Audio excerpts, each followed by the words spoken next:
ಎಲ್ರಿಗೂ ನಮಸ್ಕಾರ. ಮಿತ್ರಾಸ್ ಕಿಚನ್ಗೆ ಮತ್ತೊಮ್ಮೆ ಸ್ವಾಗತ. ಇವತ್ತಿನ ವಿಡಿಯೋನಲ್ಲಿ ಪಾವ್ ಭಾಜಿ ಹೇಗೆ ಮಾಡೋದು ಅನ್ನೋದನ್ನು ನೋಡೋಣ.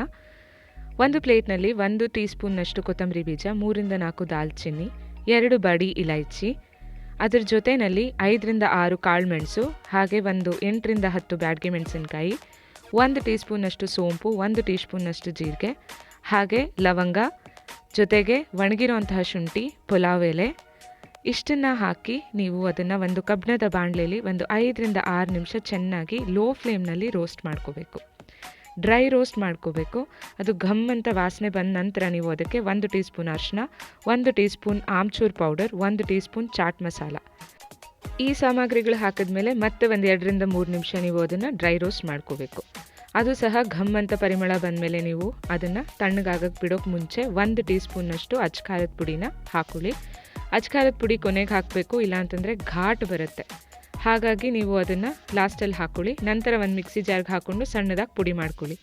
ಅದಾದ ನಂತರ ನೀವು ಒಂದು ಪಾತ್ರೆಯಲ್ಲಿ 1 ಲೋಟ ನೀರನ್ನ ಕುದಿಯೋಕ್ಕಿಟ್ಟು ಅದಕ್ಕೆ ಒಂದು 8 ರಿಂದ 10 ಬ್ಯಾಡಗಿ ಮೆಣಸಿನಕಾಯಿ, 5 ರಿಂದ 6 ಬೆಳ್ಳುಳ್ಳಿ ಎಸ್ಲುಗಳು, ಜೊತೆಗೆ ಟೊಮ್ಯಾಟೊ ಒಂದು 3 ರಿಂದ 4 ಮೀಡಿಯಮ್ ಸೈಜ್ ಟೊಮ್ಯಾಟೊನ ಹಾಕ್ಕೊಂಡು ಅದನ್ನು ಚೆನ್ನಾಗಿ ಮೆತ್ತಗಾಗೋವರೆಗೂ ಬೇಯಿಸ್ಕೊಂಡು ನಂತರ ಅದನ್ನು ಮಿಕ್ಸಿ ಜಾರ್ನಲ್ಲಿ ಹಾಕಿ ಪ್ಯೂರಿ ಮಾಡ್ಕೊಳ್ಬೇಕು. ಒಂದು ಕುಕ್ಕರ್ಗೆ ಸಣ್ಣಗೆ ಹೆಚ್ಚಿಟ್ಕೊಂಡಿರೋಂತಹ ತರಕಾರಿಗಳು, ನಿಮಗೆ ಯಾವ ತರಕಾರಿ ಬೇಕೋ ಅದನ್ನೆಲ್ಲ ಹಾಕೊಳ್ಳಿ. ನಾನಿಲ್ಲಿ ಕ್ಯಾರೆಟು, ಆಲೂಗಡ್ಡೆ ಹಾಕ್ಕೊಂಡಿದ್ದೀನಿ ಅಷ್ಟೇ. ಒಂದು 3 ರಿಂದ 4 ವಿಸಿಲ್ ಬರೋವರೆಗೂ ಕುಕ್ಕರ್ನ ಕೂಗಿಸಿ ನಂತರ ಕುಕ್ಕರ್ನ ಕೆಳಗಿಳಿಸಿ ಒಂದು ಪ್ಯಾನ್ಗೆ 2 ರಿಂದ 3 ಟೀ ಸ್ಪೂನ್ನಷ್ಟು ಎಣ್ಣೆ, ಹಾಗೆ ಒಂದು ಅರ್ಧ ಬಟ್ಲಿನಷ್ಟು ಬೆಣ್ಣೆ ಹಾಕ್ಕೊಂಡು ಬೆಣ್ಣೆ ಕರಗಿದ ನಂತರ ನೀವು ಅದಕ್ಕೆ 1 ಮುಷ್ಟಿಯಷ್ಟು ಕಸೂರಿ ಮೇಥಿ, ಹಾಗೆ ಸಣ್ಣಗೆ ಹೆಚ್ಚಿಟ್ಕೊಂಡಿರೋಂತಹ ಕೊತ್ತಂಬರಿ ಸೊಪ್ಪನ್ನು ಹಾಕಿ ಒಂದು 2 ನಿಮಿಷ ಫ್ರೈ ಆದ ನಂತರ ಸಣ್ಣಗೆ ಹೆಚ್ಚಿಟ್ಕೊಂಡಿರುವಂತಹ ಈರುಳ್ಳಿ, ಹಾಗೆ ನೀವು ಬೇಯಿಸಿಟ್ಕೊಂಡಿರುವಂತಹ ಟೊಮ್ಯಾಟೊ ಪ್ಯೂರಿನ ಹಾಕೋಬೇಕು. ಈರುಳ್ಳಿ ಸ್ವಲ್ಪ ಗೋಲ್ಡನ್ ಬ್ರೌನ್ ಆಗೋವರೆಗೂ ಫ್ರೈ ಮಾಡಿಕೊಂಡು ನಂತರ ಟೊಮ್ಯಾಟೊ ಪ್ಯೂರಿನ ಹಾಕೊಳ್ಳಿ.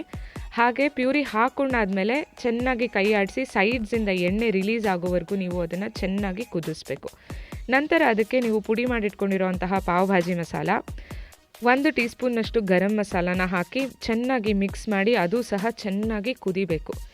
ಈ ಗ್ರೇವಿಗಳಲ್ಲೆಲ್ಲ ಕುದ್ದಷ್ಟು ಟೇಸ್ಟ್ ಜಾಸ್ತಿ ಆಗುತ್ತೆ. ಹಾಗೆ ಕನ್ಸಿಸ್ಟೆನ್ಸಿ ಅಡ್ಜಸ್ಟ್ ಮಾಡ್ಕೊಳ್ಳೋಷ್ಟು ನೀರನ್ನು ಹಾಕೊಳ್ಳಿ. ರುಚಿಗೆ ತಕ್ಕಷ್ಟು ಉಪ್ಪನ್ನು ಹಾಕಿ ಮತ್ತೆ ಮಿಕ್ಸ್ ಮಾಡಿ ಅದನ್ನು ಚೆನ್ನಾಗಿ ಕುದಿಸ್ಬೇಕು. ಅದು ಕುದ್ದ ನಂತರ ನೀವು ಎಣ್ಣೆ ಎಲ್ಲ ಸೈಡ್ಸಿಂದ ರಿಲೀಸ್ ಆದಮೇಲೆ ಬೆಂದಿರೋವಂತಹ ತರಕಾರಿಗಳನ್ನು ಹಾಕೊಳ್ಳಿ. ಲಾಸ್ಟಲ್ಲಿ ಬಟಾಣಿನ ಹಾಕೊಳ್ಳಿ.